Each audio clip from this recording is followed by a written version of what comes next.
Howard Allen Stern was born on January 12, 1954 in New York, New York, to Ray and Ben Stern. He spent the early part of his youth in the mile-square town of Roosevelt, Long Island. Stern's early taste for radio and recording stemmed from his father, the part owner of a record studio who frequently taped his son and daughter on the holidays.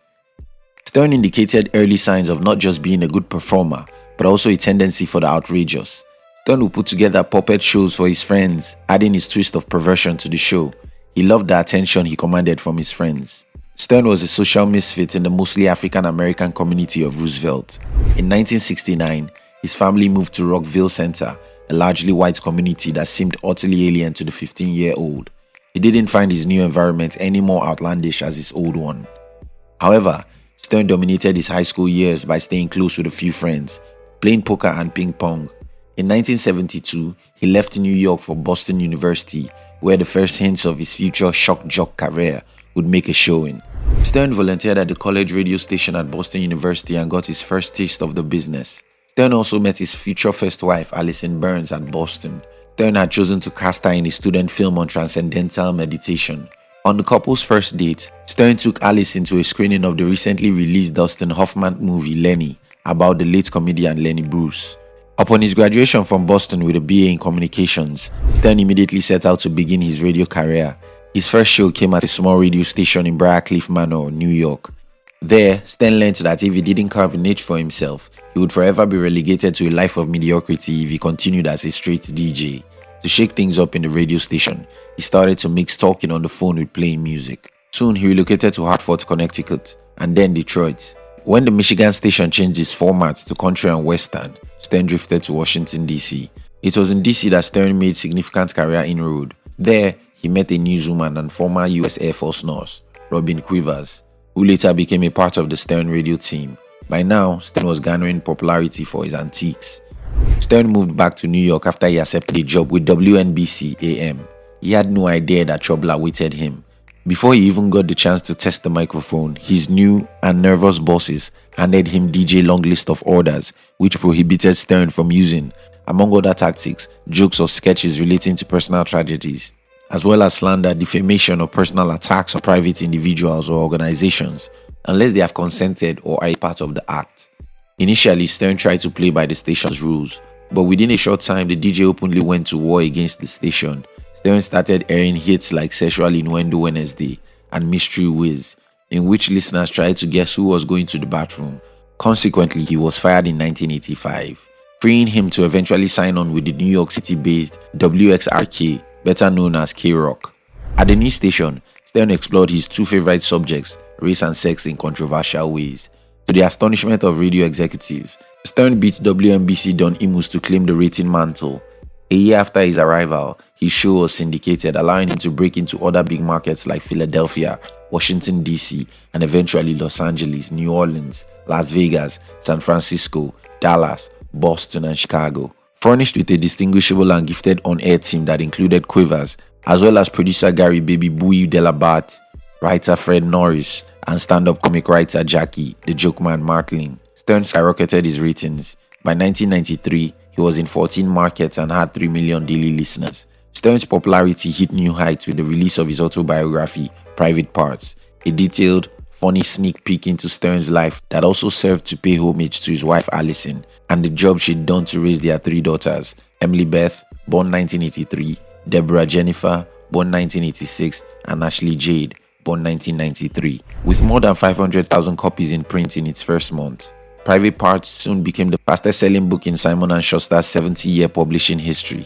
The book was placed first in the New York Times bestseller list on October 1993. It remained there for a full month.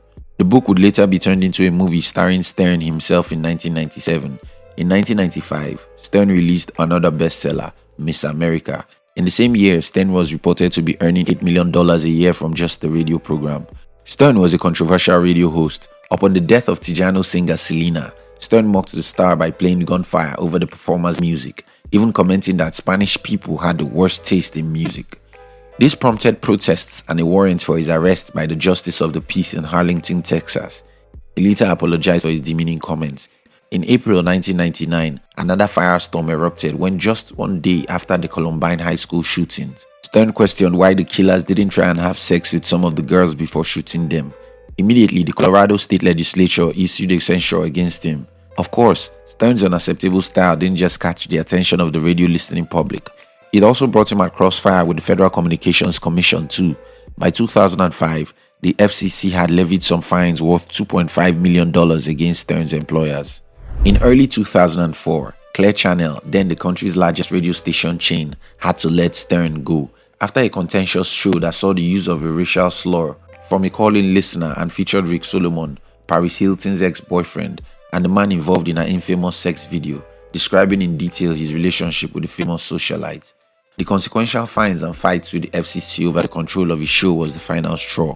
In 2005, Stern signed a $500 million deal with Sirius Satellite Radio and began broadcasting exclusively on the subscription-based radio service on January 9, 2006. Freed from the constriction of the FCC rules, Stern took his shock jock formula to a whole new level. The gig increased his economic worth. In addition to his contract, Stern also helped propel satellite radio's popularity. In 2005, Sirius amassed 2.2 million new subscribers, a 190% increase from 2004. This new development increased Stern's earnings to a whopping net of $200 million in Sirius stock. In 2010, Stern renewed his contract by 5 years. Things soon got messy when Sirius merged with XM in 2008. Stern claimed that the company owed his production company and his agent $330 million and engaged in a legal battle with the company in 2010. In 2012, Stern lost the appeal. In 2011, Stern was given a seat as a judge on the competition show America's Got Talent for its 7th season. He was the replacement for Piers Morgan. Despite his reputation for harshness, he proved supportive of contestants at times while showcasing his quick wit to the bewilderment of everyone. He stayed on for 4 seasons before signing off in 2015. Executive producer Simon Cowell replaced him. Stern, who divorced Allison in 2001, remarried to model and actress Beth Ostrowski. They had their wedding in October 2008 in a ceremony at a restaurant in Manhattan. The duo later rewed on an episode of Ellen in October 2019 with Colton Underwood of The Bachelor officiating. In May 2019, Stern released his 3rd book, Howard Stern Comes Again. The book was a memoir that contained collections of some of his best interviews over the years, including those with Trump. Thank you very much for watching our videos. We would like to give you another exciting video for you to enjoy next. But before then, our team will be pleased if you can like this video and share it with your friends on social media. If you're new here, don't forget to subscribe so you don't miss other exciting videos like this.